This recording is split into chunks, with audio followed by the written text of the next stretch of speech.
Hello guys, welcome to my channel. और आज हम बात कर रहे हैं गवर्नमेंट ऑफ इंडिया के नए इनिशिएटिव जो कि है एनपीएस वात्सल्य।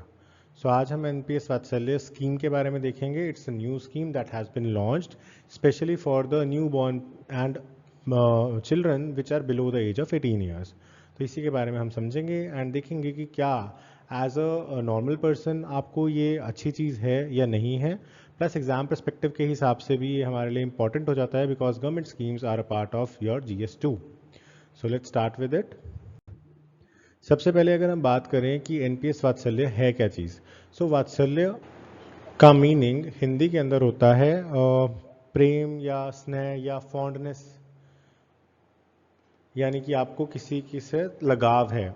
तो लगाव या अफेक्शन आप कह सकते हो, एक करेक्ट ट्रांसलेशन बनती है वात्सल्य की। ये एक किस्म की पेंशन स्कीम है जो कि एक गारंटीड पेंशन आपके बच्चे के लिए उपलब्ध कराता है और लॉन्ग टर्म वेल्थ क्रिएशन के अंदर भी ये काफ़ी ज़्यादा हेल्प करता है। इसकी कंसर्न ऑर्गेनाइजेशन कौन सी है? PFRD है, क्योंकि हमने पढ़ा हुआ है कि PFRDA यानी कि pension fund regulatory and developmental authority इसकी इम्प्लीमेंटिंग अथॉरिटी मानी जाती है। तो कंट्रोल, इम्प्लीमेंट, स्कीम का सारी चीज़ें सैंक्शन करना, everything is done by them. This ensure safety, transparency etcetera. Plus कहीं ना कहीं आपको एक कमी दिख रही थी कि सुकन्या समृद्धि योजना जो है ये आपको मिल जाती थी फॉर द गर्ल चाइल्ड, लेकिन अगर आपका बॉय चाइल्ड है तो उसके ऊपर कुछ भी चीज़ आपको नहीं मिलती थी। कोई भी आप कह सकते हो कि बेनिफिट उसके लिए नहीं था या कोई भी उसके लिए स्कीम नहीं थी। तो आप एज अ बॉय चाइल्ड अगर आप सेव करना चाहते हो तो आप एक PPF अकाउंट माइनर का खुलवाते थे जिसमें आप खुद कंट्रीब्यूट करते थे एज अ गार्डियन। उसके अंदर भी 1 अक्टूबर से चेंजेस आ गए कि उसके अंदर जो इंटरेस्ट रेट है वो पोस्ट ऑफिस इंटरेस्ट रेट मिलेगा instead of PPF interest rate, यानी कि 4% का आपको मिलेगा इंस्टेड ऑफ ऑलमोस्ट 7% और 7.5%। तो वो चीज़ के कारण वो और ज़्यादा आप कह सकते हो डिसअट्रैक्टिव बन गई थी। This scheme is even better because of that. Next talk about the key features of the scheme. एक तो ये न्यू बॉर्न्स के लिए, तो as soon as your child is there you can invest in that, और आप तभी से अपने बच्चे के लिए सिक्योरिटी और आप कह सकते हो कि एक लॉन्ग टर्म वेल्थ क्रिएशन देख सकते हो, ताकि वो जब 18 साल का हो तब तक उसकी स्कूलिंग कंप्लीट हो जाएगी और प्रॉबेबली वो कॉलेज में होगा, तो he has his own pocket money and a corpus. उसके बाद अगर वो 18 साल के बाद चाहे तो इसको रेगुलर एनपीएस स्कीम के अंदर कन्वर्ट कर सकता है, जो आप या हम या और गवर्नमेंट एम्प्लॉयज़ इस वक्त यूज़ कर रहे हैं।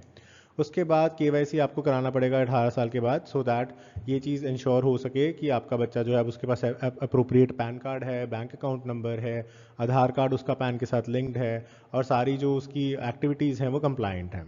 उसके बाद एक फ्लेक्सिबल इन्वेस्टमेंट ऑप्शन होगा, क्योंकि इसके अंदर आपका जो मिनिमम कॉन्ट्रीब्यूशन है इट इज़ जस्ट 1000 रुपीज़। 1,000 रुपये साल से भी आप इस अकाउंट को चला सकते हो। It's a very flexible that way. Plus इसके अंदर आपको एग्जिट ऑप्शन भी मिलता है आफ्टर 18 ईयर्स। आफ्टर 18 ईयर्स अगर आपको लगता है कि आपके बच्चे के लिए आपको जो है इसको विड्रॉ करना है, then you can do that also. Exit options के बारे में भी आगे देखेंगे। Now coming to the benefits of investing early, आपको पता है कि कंपाउंडिंग का पावर, अगर मैं 30 ईयर्स का हूँ और मेरा ब्रदर 25 ईयर्स का है, तो और हम दोनों ही मैं 60 तक ही कंट्रीब्यूट करते हैं, तो मेरा होगा कंट्रीब्यूशन फॉर 30 ईयर्स, उसका होगा 35 ईयर्स। बट इस 5 साल के गैप के अंदर ही हम देखते हैं कि कंपाउंडिंग के कारण जितना मेरा टोटल कॉर्पस बनेगा उससे लगभग 1.5 से 2 गुना ज़्यादा मेरे ब्रदर का कॉर्पस बनेगा। This is the power of compounding, क्योंकि वो ब्याज के ऊपर ब्याज लगता रहता है। अगेन बचपन में कंपाउंड करवाना बच्चे के लिए आसान है। कभी उसके बर्थडे पे पैसे मिले, कभी किसी त्यौहार पे पैसे मिले, you can simply put that money into his NPS account. उसके बाद आ जाता है फ्लेक्सिबिलिटी हम ऑलरेडी डिस्कस कर चुके हैं कि 18 के बाद आपके पास ऑप्शन होता है to convert it into a regular NPS account, या फिर आप इसको जो है एग्जिट कर सकते हो, जिसके अंदर हम एग्जिट प्रोविजंस के अंदर पढ़ेंगे कि आपको कुछ अमाउंट लमसा मिल जाएगा, कुछ अमाउंट की आपकी एन्युटी बन जाएगी, जो एन्युटी आपके लिए एक किस्म से आप कह सकते हो अपने आपके बच्चे के लिए मंथली पॉकेट मनी का काम करेगी, सो दैट उस टाइम पे बच्चा एक इंडिपेंडेंट भी फील कर सके। उसके बाद आ जाता है टैक्स बेनिफिट्स। तो टैक्स बेनिफिट्स इतने ज़्यादा आप कह सकते हो कि यूज़फुल नहीं है, क्योंकि आज की डेट में हम देख रहे हैं न्यू रिजीम के बाद से most of the people are filing the returns in new regime, because उसके अंदर ज़्यादा आपकी टैक्स लाइबिलिटी रिड्यूस हो रही है। सो इट्स वेरी रेयर कि आपका, और वैसे भी ATC और AT CCD 1B के अंदर ही कवर होता है, so it's not a very attractive option for the investor. So अगर गवर्नमेंट सोच रही है कि सिर्फ टैक्स बेनिफिट देख के कोई इसमें इन्वेस्ट करेगा तो वो इन्वेस्ट नहीं करेगा।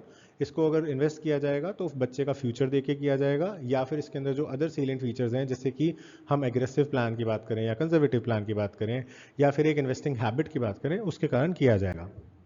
Now coming on to the illustration, अगर मेरा आज बच्चा होता है, मैं 5,000 रुपये महीना उसके NPS के अंदर, वात्सल्य के अंदर डालता हूँ, तो एट द एज ऑफ 18 उसका टोटल इन्वेस्टमेंट होगा 10,80,000 रुपये, और जो टोटल मेच्योरिटी वैल्यू होगी वो होगी 26,37,000 रुपये। ये आप लगा लो अप्रॉक्सीमेटली 12% के रिटर्न के ऊपर हम बात कर रहे हैं।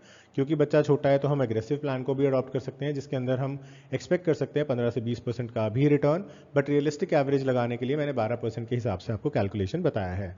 तो 26.5 लाख के आसपास का आपका कॉर्पस जो है वो बन गया। If he wants to continue with it, तो अगर हम लगाएं कि वो 30 साल तक कितना कमा लेगा, तो 30 साल तक 18 लाख टोटल जाएगा, और 30 साल के अंदर ये अमाउंट 1 करोड़ को क्रॉस कर जाएगा। तो it will be 1 crore and 5 lakh approximately. So similarly अगर हम बात करें वो 18 पे एग्जिट कर लेता है तो क्या होगा, तो 18 पे अगर वो एग्जिट कर लेता है तो उसके पास 20% लमसम एंड 80% एन्युटी का ऑप्शन मिल जाएगा। सो 20% लमसम का मतलब इस अमाउंट का 20% उसे लमसम मिल जाएगा, जिसको वो शायद किसी एसेट के अंदर परचेज करना चाहता हो, या फिर कोई स्टार्टअप एक्सेट्रा करना चाहता हो उसमें यूज़ कर सकता है, या किसी कॉलेज की फीस में यूज़ कर सकता है, और 80% एन्युटी के अंदर उसको मंथली पॉकेट मनी की तरह वो पैसा मिलता रहेगा। सो ये आ गया हमारे एग्जिट एंड विड्रॉल प्लान। सो री इन्वेस्टमेंट की हमने बात की, 80% अमाउंट जो है री इन्वेस्ट हो जाएगा आपका एन्युटी के अंदर एग्जिट करने पे, और लमसम आपको 20% मिल जाएगा at the time of exit. अगर आप फुल विड्रॉल करना चाहते हो तो फुल विड्रॉल अवेलेबल है, अगर आपका इन्वेस्टमेंट इतना लो था कि आपका टोटल एंटायर कॉर्पस ही 2.5 लाख रुपये का बनता है। तो हमारा जो हमने पिछले साइड में देखा जिसमें हमारा कॉर्पस बन रहा है अप्रॉक्सीमेटली 26.5 लाख, तो वहाँ पे हम विड्रॉ उसको पूरे को नहीं कर सकते, वहाँ पे we have to go with this option only. Now coming on to the investment option, तो इसके अंदर इन्वेस्टमेंट के अंदर क्या प्लान्स हैं, तो इसके अंदर वही सारे प्लान्स हैं जो हमारे पास रेगुलर NPS स्कीम के अंदर आते हैं, यानी कि एक्टिव चॉइस, ऑटो चॉइस, और आपकी रिस्क एपेटाइट के हिसाब से इसको आप चेंज कर सकते हो।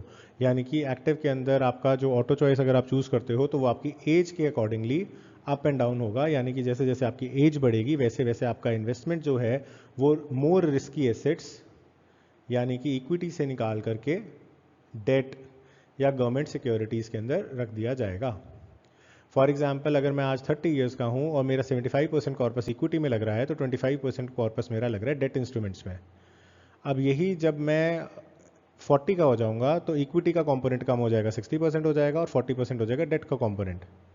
सिमिलरली जब मैं 50 का हो जाऊंगा तो ये 40% रह जाएगा इक्विटी में और 60% रह जाएगा डेट में, so that my investments are safe as well. Now coming on to tax benefits, we have already seen कि इसके अंदर आपको कुछ टैक्स रिडक्शंस का बेनिफिट मिलता है जो कि ऑलमोस्ट नेग्लिजिबल है आज के सिनारियो को देखते हुए। लेकिन इसके अंदर जो एक और मेन चीज़ है वो है कि इसकी जितनी भी मैच्योरिटी प्रोसीड्स हैं वो टैक्स फ्री मानी जाती हैं।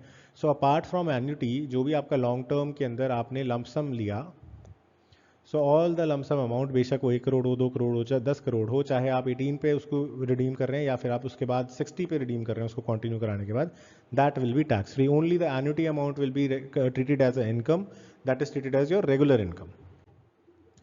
So this is the conclusion of the scheme. I hope you have liked this video and आपके सारे doubts with regard to NPS वात्सल्य clear हो गए होंगे, and हमारा जो गवर्नमेंट का एजेंडा है with respect to that वो भी आपको पता चल गया होगा, and it is a very good choice and very good alternative I feel towards Sukanya Samriddhi योजना। क्योंकि एक तो वो सिर्फ गर्ल चाइल्ड के ऊपर थी, बॉय चाइल्ड के ऊपर कोई आपके पास स्कीम नहीं थी, या अगर कोई थर्ड जेंडर का चाइल्ड है उसके पास कोई स्कीम नहीं थी, तो एक तो वहाँ से आपको एक फ्लेक्सिबिलिटी करके एक स्कीम का ऑप्शन यहाँ पे हमें देखने को मिलता है। एंड सेकेंडली अगर गर्ल चाइल्ड भी है तो you can contribute half half, like आप अगर आपने 5,000 इन्वेस्ट करना है, 2,500 आप यहाँ इन्वेस्ट कर दो, 2,500 वहाँ इन्वेस्ट कर दो। क्योंकि जो इसके अंदर एन्युटी ऑप्शन है वो बहुत अच्छी चीज़ है कि 18 के बाद ही बच्चा अपने आप को सेल्फ इंडिपेंडेंट जो है मानेगा, he will not feel dependent for everything, and parents के ऊपर भी वो बोझ नहीं होगा कि we have to provide for him, because उन्होंने जो अपनी जवानी के अंदर इनिशियल ईयर्स के अंदर सेव किया उसी से बहुत सारी चीज़ें कंट्रीब्यूट हो पाएंगी। एंड अगर वो और ज़्यादा कंट्रीब्यूट कर सकते हैं, फॉर एग्जांपल अगर कोई पर्सन है जो अमीर है, दोनों पेरेंट्स कमाते हैं, वो 5,000 की जगह 50,000 पर मंथ सेव कर रहा है, तो नेचुरली आप सोच सकते हो कि वो जो कॉर्पस है वो 2.5-3 करोड़ या 4 करोड़ 5 करोड़ हो जाएगा till the age of 18 years. And हो सकता है उस कॉर्पस के बेसिस के ऊपर ही आप जो है उसको कोई प्रॉपर्टी या कोई फ्लैट दे सको, जिससे कि उसका फ्यूचर और सिक्योर हो जाएगा। क्योंकि हम जानते हैं इंडिया में कि आपका जो मेन फ्यूचर सिक्योर होता है वो इमूवेबल प्रॉपर्टी से होता है, ना कि अदर लिक्विड प्रॉपर्टीज से। So this was it for this video. I hope you like this video. If you have any doubts, you can write in the comment sections, and thank you for watching.